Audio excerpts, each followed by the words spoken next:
जो गलत करने से रोके या गलत में साथ दे? उत्तर दो भैया। कौन है मित्र? पीछे वाली मैया। मैया, ओ मेरी मां, बैठ जाओ मैया। मित्र किसे कहते हैं? मैया, कर्ण की गलती है कि कर्ण ने अपने मित्र को गलत काम करने से नहीं रोका। तो महाभारत किसकी गलती से हुआ? धृतराष्ट्र, दुर्योधन, दुशासन, कर्ण, पितामह भीष्म, इतने लोग आपको गलत नजर नहीं आए? गलत कौन आया? द्रौपदी।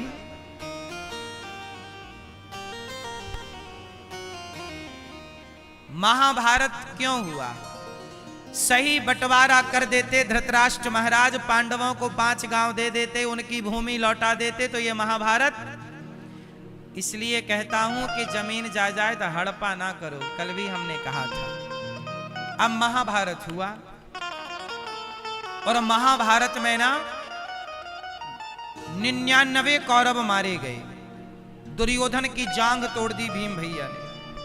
और जब जांग तोड़ी और जब दुर्योधन भी मर गया, तब धृतराष्ट्र को लगी भूख। अब धर्मराज युधिष्ठिर बने राजा, और जब राजा बने तो अंधा अंधी जो धृतराष्ट्र गांधारी थे, इनको पांडवों ने ही रखा। और भीम भैया इनको भोजन देने जाते और भीम थाली लेके जाते और धृतराष्ट्र को कहते, ए बुढ़ा ये लो भोजन। रोटी ऐसे फेंक देते भीम भैया, ए बुढ़ा ये ले, ये रहा साग और ये रही एक रोटी और दूसरी रोटी ये रही। अब धृतराष्ट्र तो अंधे थे। अब धृतराष्ट्र ऐसे करते, भैया कहाँ रोटी? हाँ एक रोटी मिल गई, सुनो एक और दे दो भीम। तो बोले उस कोने में पड़ी है। अब वो ढूंढते हुए, अंधे तो थे, जाते और दूसरे कोने में रोटी उठाते, फिर आगे साग की कटोरी मिलती, फिर खाते। कुत्तों की तरह रोटी देते भीम भैया धृतराष्ट्र को। अब आप लोगों से मेरा सवाल है कि भीम भैया धृतराष्ट्र के साथ सही कर रहे हैं कि गलत? जोर से, जोर से, जोर से। हैं? बहुत दया आ रही है क्यों धृतराष्ट्र पर? बस मेरी मां, ये धृतराष्ट्र महाराज दया के लायक, ये इसी लायक है। क्यों? दया सब पर नहीं करनी चाहिए, दया जरूर करनी चाहिए, पर वो ये धृतराष्ट्र वही धृतराष्ट्र हैं जिन्होंने पांडवों को जिंदा जलाने के लिए लाक्षागृह बनवाया था और जिंदा जलाने के लिए आग लगवा दी थी उस लाक्षागृह में, और पांडवों को जिंदा जलाने का षड्यंत्र रचा था। ये वही धृतराष्ट्र हैं जिनके सामने इनकी बहू की, पांडवों की पत्नी की लाज लुटती रही और ये एक शब्द ना बोले। क्या ये न्याय था? भगवान कृष्ण आए, कहा पांडवों को 5 गांव दे दो, भगवान की बात ना मानी ये धृतराष्ट्र महाराज ने। और अब ये उम्मीद करते हैं कि तुम हमें रोटी सम्मान से दो। जब तुमने कभी सम्मान दिया ना हो तो सम्मान पाओगे कैसे साहब? सम्मान दिया है तुमने। तुमने पांडवों को जिंदा मारना चाहा है, जिंदा जलाना चाहा है, और अभी उन पांडवों से रोटी सम्मान के साथ चाहते हो? सम्मान दोगे तो सम्मान मिलेगा, सम्मान नहीं दोगे तो सम्मान।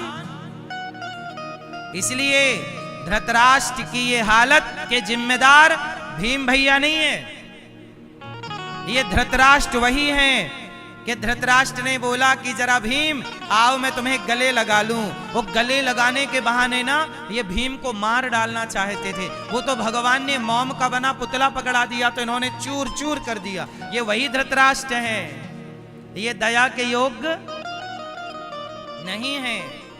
बस मेरी मां, दया जरूर करनी चाहिए। आप लोगों, हमारा देश गुलाम क्यों बन गया? हमारा देश गुलाम इसलिए बना क्योंकि हमने जरूरत से ज्यादा दया कर ली। उन पर भी दया की जो दया के पात्र नहीं थे। पृथ्वीराज चौहान ने मोहम्मद गौरी को 17 बार छोड़ा। क्या जरूरत थी इतनी दया करने की?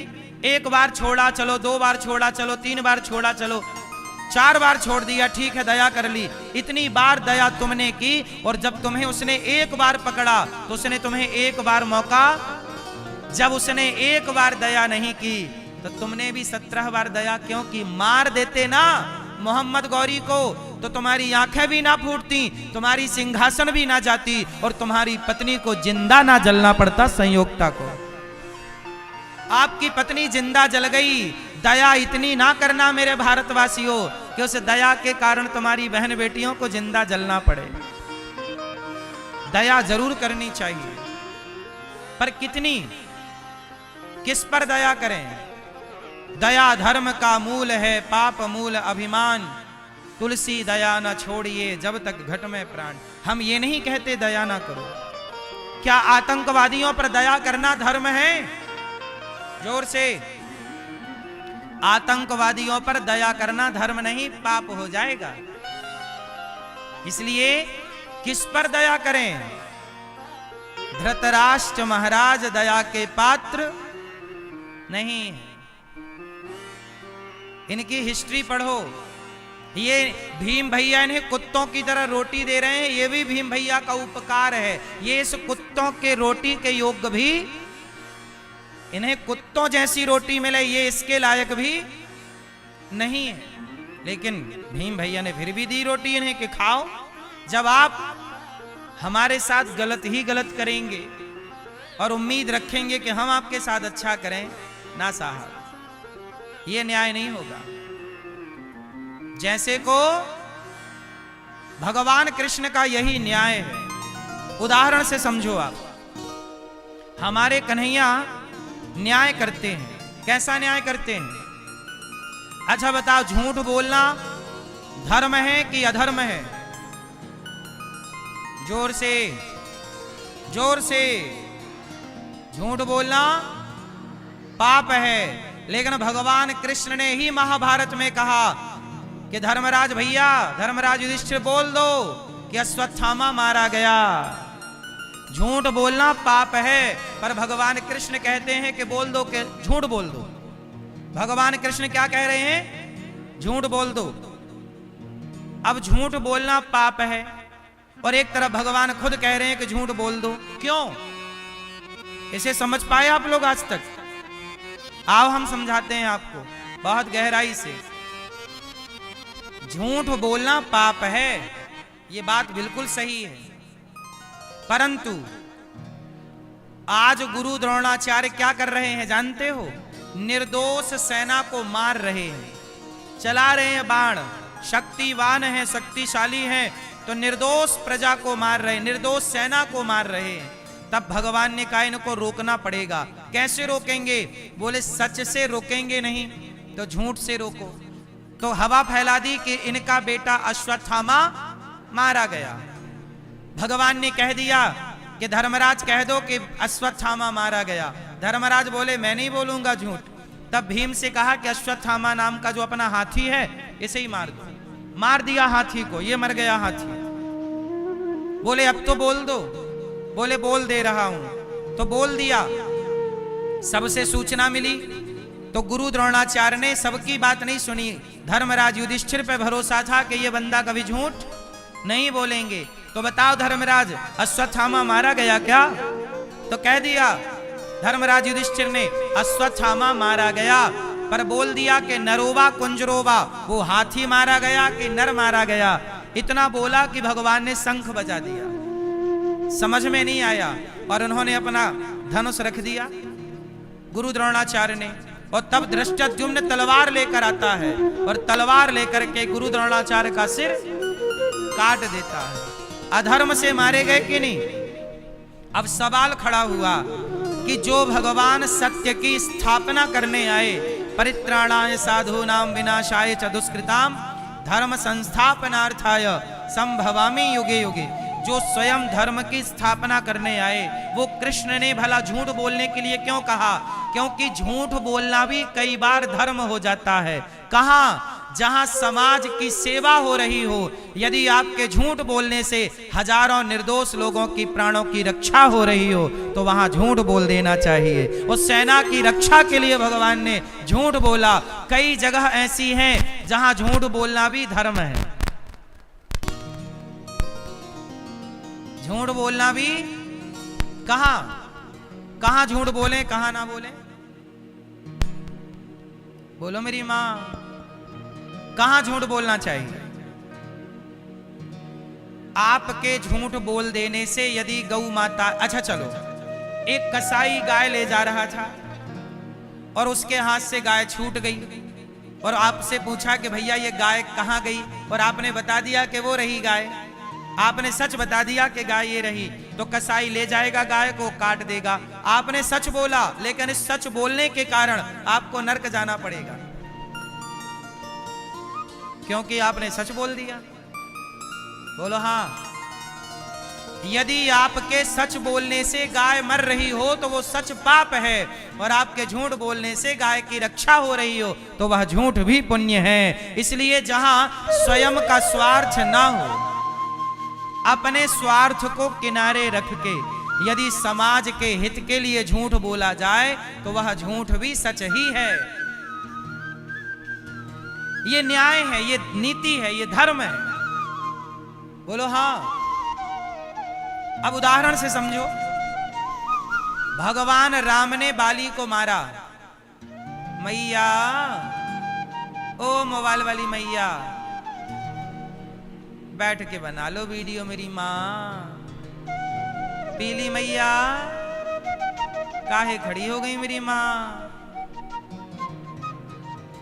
हर थोड़ी थोड़ी देर में मैया को पता नहीं क्या हो जाता है। फिर मैं खड़ी हो जाऊंगी, फिर मैं बैठ जाऊंगी, फिर खड़ी हो जाऊंगी, फिर बैठ जाऊंगी। थोड़ा यहाँ बैठी हूँ, अब वहां बैठूंगी, फिर वहां से उठूंगी, फिर यहाँ बैठूंगी। हाँ, इधर चली मैं उधर चली, पता नहीं मैं किधर चली। चली चली बस। सुनो, झूठ बोलना पाप है, पर दया कितनी करें? जो दया का पात्र है उस पर दया जरूर करनी चाहिए, और जो दया का पात्र ना हो उस पर दया। हाँ, आपकी सास दया की पात्र है कि नहीं? थोड़ी सास पे दया करो, बुढ़ापे में रोटी वोटी देती रहो मेरी माँ। और मैया बहू दया की पात्र है कि नहीं? बोलो हाँ। बहू पे भी दया करो, वो भी आपकी बेटी है। सुनो, देखो धर्म कितना सूक्ष्म है, समझ की बात है। भगवान राम ने बाली को मारा, बोलो हाँ या ना? मारा कि नहीं? सामने से मारा कि छिप के मारा? राम जी ने बाली को कैसे मारा? जोर से। सामने से मारा? क्यों नहीं मारा? राम जी सामने से क्यों नहीं मारे? कहते हैं कि बाली के सामने जो जाता उसकी आधी सामने वाले की ताकत बाली पे आ जाती, ऐसा सुना है। लेकिन ये बात राम जी पे लागू नहीं होती, क्योंकि राम भगवान है। राम चाहते तो सामने से मार सकते थे। और आप लोगों ने सुना होगा कि बाली के पास ऐसी कोई ताकत थी, कोई वरदान था, लेकिन इस वरदान के बारे में सही है कि ये वरदान क्या है भगवान जाने। लेकिन आपको अब जो बताएं वो ध्यान से सुनो। सच्चाई तो ये है कि राम जी चाहते तो बाली को सामने से मार सकते थे, पर सामने से क्यों नहीं मारा? सामने से इसलिए नहीं मारा कि बाली के पास मेरी ताकत चली जाएगी, इस बात को लेकर राम जी ने पीछे से या छिपके नहीं मारा। कारण कुछ और था, कारण कुछ और है, वो कारण जान लेना जरूरी है आपके लिए। इसलिए मैं बताना चाहता हूं। बताऊं कि ना बताऊं? किस किस को बताऊं? यहां आवाज आ रही है मैया? सुनो फिर ध्यान से। राम जी ने बाली को छिपकर किस लिए मारा? क्योंकि राम जी सुग्रीव को वचन दे चुके थे राम जी ने सुग्रीव को वचन क्या दिया कि सुग्रीव सुन सुग्रीव मारी हूं बालहि एक ही बाण ब्रह्म रुद्र शरणागत गए न उबरिहि प्राण।